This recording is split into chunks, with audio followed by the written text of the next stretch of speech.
ایک آدمی جو 60,000 فوجیوں کے ساتھ ہاتھیوں پر سوار ہو کر ایک شہر کی طرف بڑھتا ہے۔ اس کا مشن سمپل ہے، ایک چھوٹی سی بلڈنگ کو مٹا دینا۔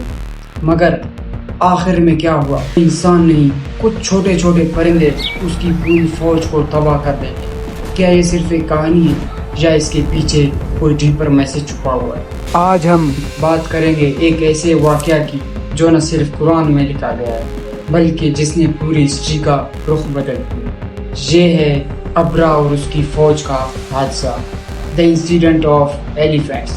چلیے سمجھتے ہیں لوجیکل بریک ڈاؤن کے ساتھ۔ ابرا یمن کا گورنر تھا جو ایک کرسچن امپائر، اس نے ایک میسو چرچ بنوایا سنا میں اور چاہتا تھا کہ لوگ مکہ جانے کے بجائے اس کا چرچ کا پیلگرام کریں۔ جب اسے یہ بات ہضم نہیں ہوئی کہ لوگ پھر بھی کعبہ کا طواف کرتے ہیں تو اس نے سوچا let's destroy the Kaaba once and for all. جیسے ہی ابرا مکہ کے قریب پہنچا، لوگ شہر چھوڑ کر پہاڑوں کی طرف چلے گئے۔ کعبہ کا کیئر ٹیکر دا عبد المطلب، پروفٹ محمد صلی اللہ علیہ وسلم کے دادا، ابرا نے ان سے ملاقات کی لیکن انہوں نے صرف اپنے اونٹ واپس مانگے۔ جب ابرا نے پوچھا کہ تم اپنے گھر کے بجائے اونٹوں کے پیچھے کیوں ہو، عبد المطلب کا جواب تھا ابرا نے ان سے ملاقات کی لیکن انہوں نے صرف اپنے اونٹ واپس مانگے۔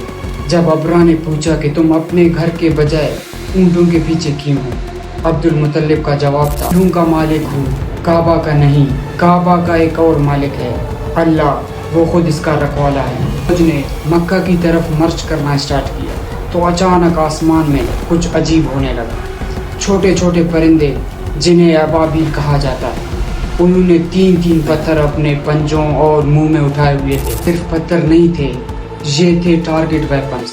ہر سولجر کے اوپر ایک اسپیسیفک پتھر گرتا اور وہ انسان جل کر چکنا چور ہو جاتا۔ پوری فوج میں افراتفری مچ گئی۔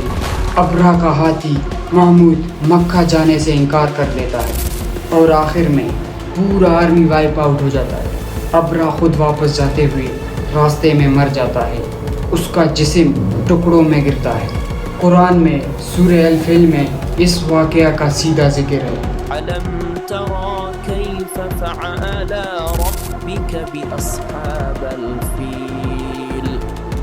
کیا تم نے دیکھا کہ تمہارے رب نے ہاتھی والوں کے ساتھ کیا کیا؟ پاور، فوج، ہاتھی سب فیل ہو جاتے ہیں جب اللہ کی مرضی ہوتی ہے۔ تو کیا یہ صرف ایک میت ہے یا ایک ہسٹوریکل ریئلٹی؟ جو بات کلیئر ہے وہ یہ ایک میسج پاور ہے۔ جب ظلم اپنے چرم پر ہوتا ہے تو ایک ویزیبل پاور اس کا حساب کرتی ہے۔ ایک سپر پاور جس کو نہ ہاتھی چاہیے نہ فوج، صرف کچھ چھوٹے چھوٹے پرندے ہی کافی ہے۔